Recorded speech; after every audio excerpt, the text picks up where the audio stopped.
Jag tänkte nu träffa 2 personer som jag tror har riktigt bra koll på hur det är att fasta i Sverige. Häng med!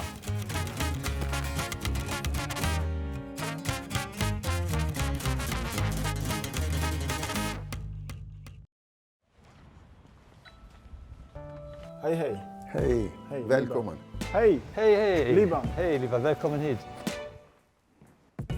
Vad finns det för skillnader med att fasta i Sverige och i andra länder? Jag kan tro i Sverige måste du vara mycket mer beslutsam än i andra länder. Om du inte har en kultur som bär upp fastan och om du inte lever i ett katolskt land och det är självklart alla gör det. Då behövs det i Sverige kanske mer beslutsamhet att verkligen göra det. De som har långa dagar norra Sverige till exempel. Det är svårt att fasta under sommaren. Det är 16 eller 17 timmar kanske.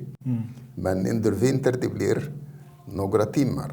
Hur är det i vardagen då? Alltså man jobbar och funkar att jobba och fasta? Fastan lär oss att planera vår dag.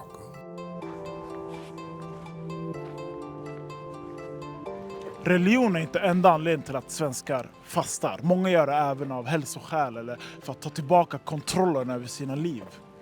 Har du fastat förut? Ja, det har jag nog gjort. Ja. Från vad då? Mat. Ja, Hur är det? det var ingenting för mig. Jag testade det ett tag så Varför inte? det blev inte det resultat jag tänkte att det skulle bli. Är det vanligt att fasta? Är det något du ser i din vardag? Att folk fastar? Nej. Oh ja, jag är katolik och vi fastar ju under fastan. Vad fastar du från? Jag försöker dra in på alkohol, inget fredagsmys, sötsaker, scrollande på skärmen och sådana där saker. Hur känns det i kroppen och själen? Ja, det känns bra. Det är klart att ibland är det lite jobbigt, liksom, lite trist kan man ju säga. Hur påverkas din vardag under en sån här fasteperiod? Ja, det är en allvarligare period, det är det nog. Också en period som är intensivare andligt. Det handlar ju om en inre förnyelse, kan man säga. Man känner sig helt annorlunda. Efter en hel månad, ibland jämför med att man gör någon årsservice.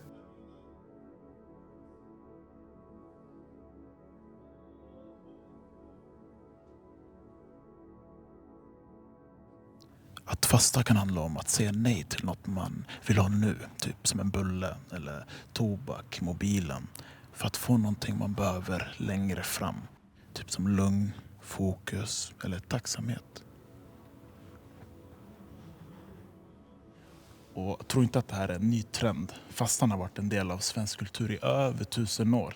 Och på den tiden kunde det vara ganska hårt. Det fanns till exempel fastelagar som gjorde att du kunde straffas med böter om du åt något du inte fick äta under fastan. Så en köttbit till middagen kunde bli riktigt dyr kan man säga. Men så är det inte längre.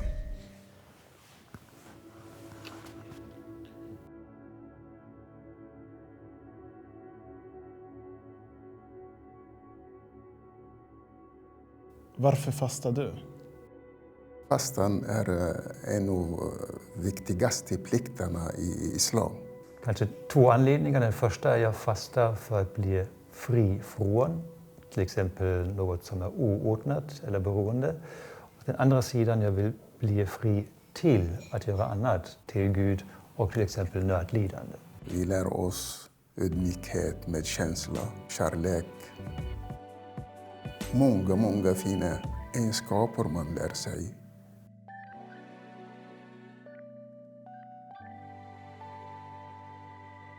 Att fasta verkar handla om att avstå från något man vill ha nu för att få någonting i framtiden. Och det kan handla om allt ifrån hälsa till relationen till Gud och tacksamhet. Det finns många sätt att fasta på.